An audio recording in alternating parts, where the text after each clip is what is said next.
Another weekend passed, another defeat for Chelsea Football Club, and the fans must be scratching their head about what's happened because at the beginning of the season, Chelsea were probably the most entertaining team in the Premier League, but the past 9 games, they've probably been the least entertaining team in the Premier League. So I have done a little bit of digging and I've found some fascinating stats of why this might have happened, but I've also given my solution on how to correct it. But I want to get my point across first of all. We all know the biggest problem at this football club is the ownership and the sporting director. So I'm not disagreeing with the protest here. I feel fans should have a voice in football, and rightly so. They should be able to express their feelings and have a say in what direction the football club goes in. So the planned protest should absolutely go ahead. In a perfect world for Chelsea Football Club, Roman Abramovich takes over again. Chelsea fans fall in love with the club again, and then Roman and the Chelsea fans sail off into the sunset and live happily ever after. But if I'm brutally honest, the reality is the owners aren't going to sell and the sporting director's probably not going to get sacked. And the reason I say that is because they got solid proof they're following the orders of the owners.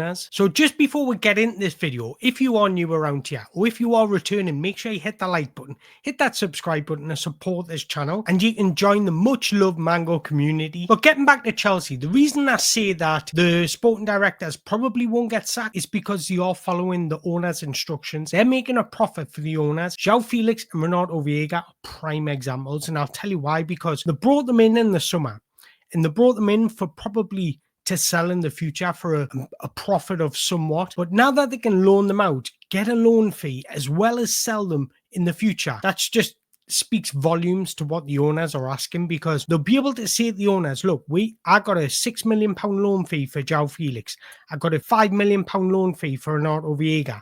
When they add those loan fees onto the selling fee, they can say, look, I made you X, Y, and Z profit. So these sporting directors are perfect for what the owners are asking for. Now, I'm not saying that this is the right way to go about things, because I don't think it is, but your job's safe unless you disagree with the owners. And that was clear with Thomas Tuchel and Pochettino, who said that they disagreed with the owner's vision and they both got sacked. So I'm just trying to put a realistic spin on it, because the brute reality is these sporting directors are doing everything the owners want to make a profit on every single asset. I made a video at the beginning of this, when these owners took over, and I said consortiums shouldn't be involved in football because what they do is pretty much sell and buy assets. And I said there'll be a lot of moving parts around Chelsea, and the moving parts being the players. And that's exactly what's happening. So when you want to change in a football club, you need to provide a solution. And by providing a solution, you're allowing the owners to visualize how beneficial that solution could be. So for example, somebody needs to talk to the owners and show them the value of winning and winning trophies. And that's the realistic only way that they're going to change. So I'll make it clear, I think this protest has to be done, but the profile of the players can't be changed right now. So we need to find a solution to these problems. Otherwise, Chelsea won't qualify for Champions League football. And if you look at the league table from game week 18 to game week 25, it's staggering. Up to game week 18, Chelsea was sitting second on 35 points. In these past 9 games, they've went to 6 on 43 points. So they've only picked up 8 points in the last 8 games. That is simply not good enough for Chelsea Football Club. And I've found some statistics which are absolutely staggering, because if I was to sit here and ask you, are Chelsea better defensively now or during that 18 games where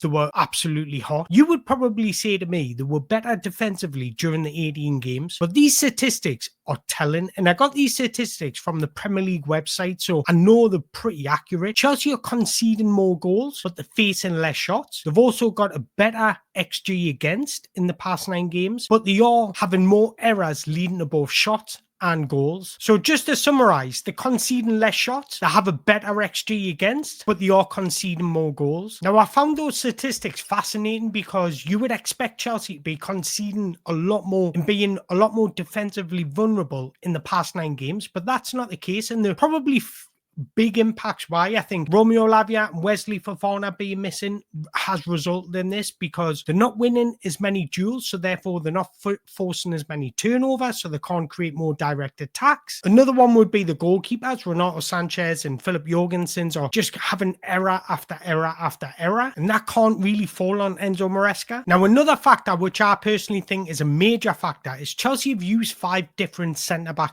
partnerships across last 12 Premier League games. No consistency doesn't build a spine, and it doesn't give the likes of Levi Colwill to really build a partnership with a partner. And even if we dive into the underlying numbers, Chelsea are conceding less progressive passes, they're getting dribbled past a lot less, and they're conceding less through balls. Now, the reason behind all this, I feel, is because Chelsea are less direct in transitions, keeping the ball a lot more than they were at the beginning of the season. Now, this does two things. It allows Chelsea to not be as threatening in transition or attack a lot more or commit bodies forward a lot more, but it also allows the defense to hold the shape a lot more and be more organized and less vulnerable in transition moments because Chelsea have got more of the ball. But because they're not attacking with the ball, Chelsea aren't really expanding their shape. So Chelsea are actually more defensively organized, but conceding a lot more through errors. Now, if you take a look at this next graph on the screen, Chelsea have had more possession in the last 9 games. It's went up from 56.9% to 62.2%, but their fast breaks and direct attacks have both decreased. So this shows that Chelsea are having a lot more passive possession.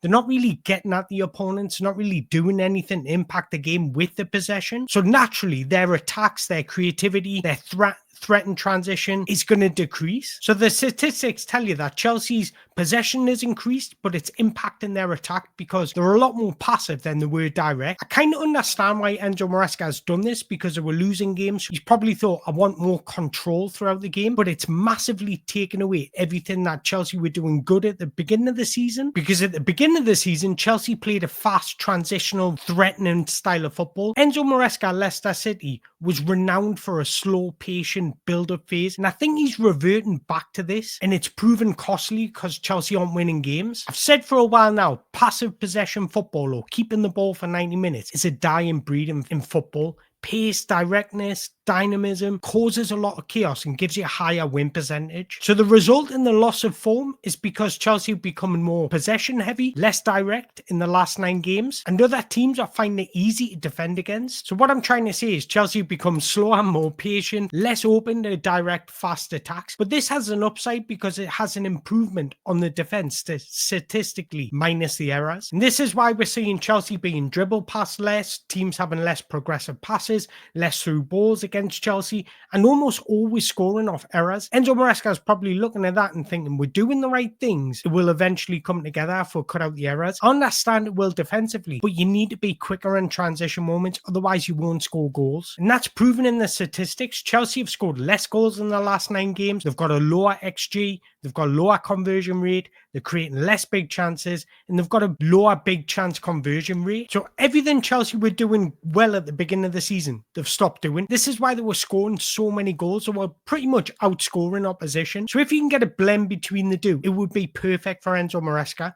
He needs to stop with this possession heavy base style and go back to being direct and fast paced, because that's how you get the best out of Cole Palmer as well, because one of his biggest assets is exploiting space at the right time. I often say that he's so good at just understanding the game and just ghosting into space to receive the ball, and that's where he can get a shot off. And I think the key to this is because Nicholas Jackson has got injured. I know it's not as simplistic as that, but when you play this possession-based football or want to keep the ball a bit more, you need a mobile striker. If you don't have that mobile striker, you need midfield runners to get in behind. And we're seeing that with Christopher Nkunku as a centre forward. He was dropping deep all the time. Nobody was stretching the game. Nobody was getting in behind. So without a mobile striker, Chelsea's system doesn't work. If you want a hold-up striker, if you want somebody to come inside and get on the ball and play as a number 10, you have to have midfield runners running with depth. Chelsea don't really play that way. And you can say what you want about Nicholas Jackson's conversion rate, because it's certainly decreased from the beginning of the season, but his injury has impacted the team because Chelsea are less direct. Because they haven't got that player that's willing to stretch the opposition, there's less room for fast and direct attacks. And this is why Chelsea look considerably better with Pedro Neto as a striker over Christopher Nkunku, because he was willing to run in behind against Aston Villa. And this allowed Chelsea's technical players to have more space on the ball, but also have more options to supply and attack. So if Chelsea are really in for a striker in the summer and still under Enzo Maresca, it has to be a mobile striker. They kind of want a box presence, but they don't want to take away what Nicholas Jackson brings. So you want Nicholas Jackson with box presence. So the answers to Chelsea's problem problems on the field is less possession. You're happy to give away possession, direct and quicker transitions, set patterns of play for attacks. Nottingham Forest do this brilliantly, and so did Newcastle. When the ball arrives in midfield, let's say Enzo Fernandez, for example, if the ball arrives to Enzo Fernandez's feet, he's able to turn. Once he turns, that's a trigger for Noni Manuiki, Nicholas Jackson, or whoever's playing on the left to attack the space, and then Enzo Fernandez can feed them with the ball. That stretches the game and allows the wingers to isolate fullbacks in one-on-one situations, and allows Chelsea to be more unpredictable and cause chaos in the final third. That was everything Chelsea were good at the beginning of the season. So if I'm Enzo Maresca, this is what I would be working on in training, because defensively, not much has changed. In fact, statistically, they've got better defensively, but there needs to be more chaos, more unpredictable movement in the attacking third. Now, the final point I want to make is Romeo Lavia is a massive miss in that midfield, because when you're attacking with 5 and defending with 5, your 2 holding midfielders need to be excellent ball winners. Enzo Fernandez, unfortunately, that's not his best asset. He's not an elite ball winner. If you had Moses Caicedo and Romeo Lavia there, you've got defensive security. They're good at anticipating the play. They're good at winning duels. And that's what Chelsea are missing during these past 9 games, or since Romeo Lavia has come out the side. It will allow the attackers to express themselves a lot more. So until Romeo Lavia returns, Wesley Fofana returns, we will see an improvement on results if Enzo Maresca does this. But man, we need Romeo Lavia and Wesley Fofana back ASAP. But look, I wanted to share that video because I thought the statistics were fascinating, because defensively, Chelsea have improved, but it's offensively where they've decreased. And I thought I found a solution to it. Be more direct, set up patterns of play for fast counter-attacking transitions, and I can guarantee you Chelsea will create a lot more chances. But I want to know your thoughts. Drop me a comment in the below with your thoughts. Do you agree with me or do you disagree? Let me know in the comments below. But we've got 2 games. Southampton at home, Ipswich at home. If we don't get results in those games, if we don't get 6 points out of those games, we don't even deserve Champions League football. And that's the truth. But there's 2 massive games coming up, and you never know. These 2 games can build confidence, build momentum going into the end of the season. But if you've liked this video, make sure you hit that like button, hit that subscribe button. And I want to thank you all for watching. And until next time, ciao for now.